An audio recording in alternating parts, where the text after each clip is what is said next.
அப்போஸ்தலர் 18வது அதிகாரம் 10வது வசனம் இப்படியாக சொல்கிறது, நான் உன்னுடனே கூட இருக்கிறேன், உனக்கு தீங்கு செய்யும்படி ஒருவனும் உன்மேல் கை போடுவதில்லை. இதை கேட்டுட்டு இருக்க உங்க ஒவ்வொருத்தர்கிட்டையும் ஏசப்பா சொல்றாங்க, நான் உன்னுடனே கூட இருக்கிறேன். ஏசப்பா உங்க கூட இருக்கிறாங்கிறத நீங்க விசுவாசிக்கிறீங்களா? அப்படி ஆண்டவர் நம்ம கூட இருக்கிறாங்கிறத நீங்க விசுவாசிக்கும் போது ஏன் பல தீமையான காரியங்களை பார்த்து சோர்ந்து போறீங்க?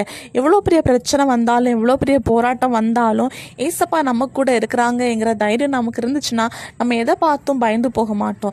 இன்னைக்கு தீங்கான காரியங்கள் நம்முடைய வாழ்க்கையில நடக்கும்போது நம்ம அப்படியே சோர்ந்து போறோம். நம்ம வாழ்ந்து இருக்கிறது, நம்ம சந்தோஷமா இருக்கிறது சத்ருவானவனுக்கு பிடிக்காது. அதனால தீங்கான காரியங்களை செய்வான். இன்னும் மனுஷர்கள் மூலமா கூட இருந்து செயல்படுவான். இன்னைக்கு நம்முடைய நிம்மதி சமாதானத்தை கெடுக்கும்படி சத்ருவானவன் எந்தெந்த கலைகளை விதைக்கிறானோ அது எல்லாமே நம்ம வாழ்க்கையில தீங்குதான். அது எப்படிப்பட்ட தீங்கா இருந்தாலும் அந்த தீங்கின் மத்தியில ஆண்டவர் என் கூட இருக்கிறாருங்கிற ஒரு தைரியம், விசுவாசம் நமக்குள்ளாடி இருந்துச்சுன்னா இந்த சத்ருவானவன் நம்மளை ஜெயிக்க முடியாது.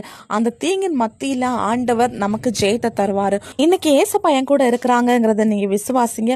உங்க கண்ணால பாப்பீங்க, ஒருவன் உங்களுக்கு விரோதமா எழும்ப போறதும் இல்லை, தீங்கு செய்யும்படி கை போட போறதும் இல்லை.